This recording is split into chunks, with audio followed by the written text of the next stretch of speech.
Good evening. I'm Abby Phillip in New York. Let's get right to what America's talking about. A family feud so intense, it might even get Steve Harvey to blush. Donald Trump came into power in part by fueling conspiracies and telling his supporters that they can't trust the government. So perhaps it's not surprising that his MAGA Frankenstein doesn't believe him when he says, trust the government. After all, the president promised to release the Epstein files. His attorney general even teased that she had the client list right there on her desk.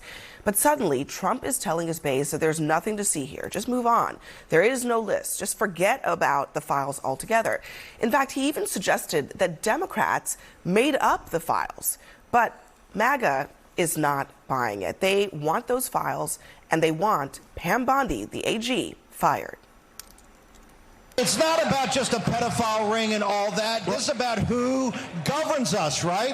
And that's why it's not going to go away. You're going to lose 10% of the MAGA movement. It's insulting our intelligence. Like, obviously, the intelligence community is trying to cover it up. Obviously, the Trump administration is trying to cover up. The current DOJ under Pam Bondi is covering up crimes. So Trump is doing damage control behind the scenes, even calling MAGA stars directly, like Charlie Kirk, whose tone seems to have suddenly changed. We do know that our own FBI now has the Jeffrey Epstein blackmail files.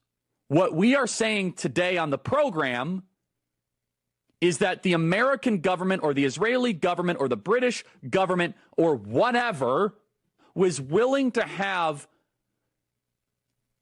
pedophilia take place so that they could get blackmail on powerful people. Raise your hand if the Epstein thing is very important to you. Raise your hand. Can we just show that pan shot really quick, guys? Keep your hands up. It's 100%. Every hand goes up. Some people have two hands up. The president has been personally calling some of his fiercest supporters. That includes Charlie Kirk, the founder of Turning Point USA.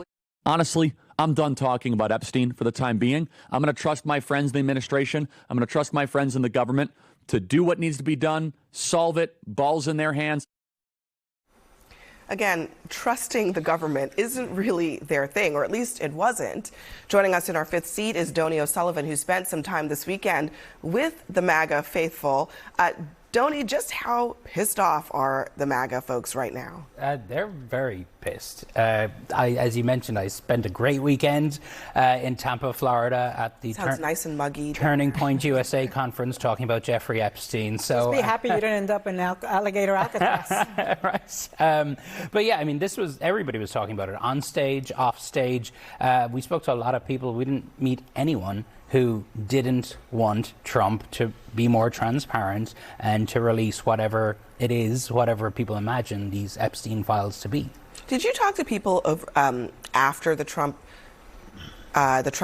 X or Truth Social post? I'm sorry, because the consensus online seemed to be, oh wow, this guy's got something to hide.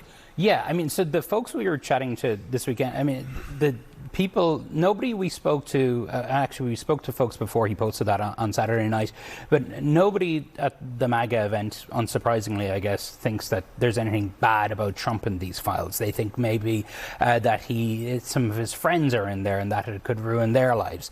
I found really interesting about that post from Trump, the boys and gals post. That's on Truth Social, right, which is basically a pro-Trump echo chamber.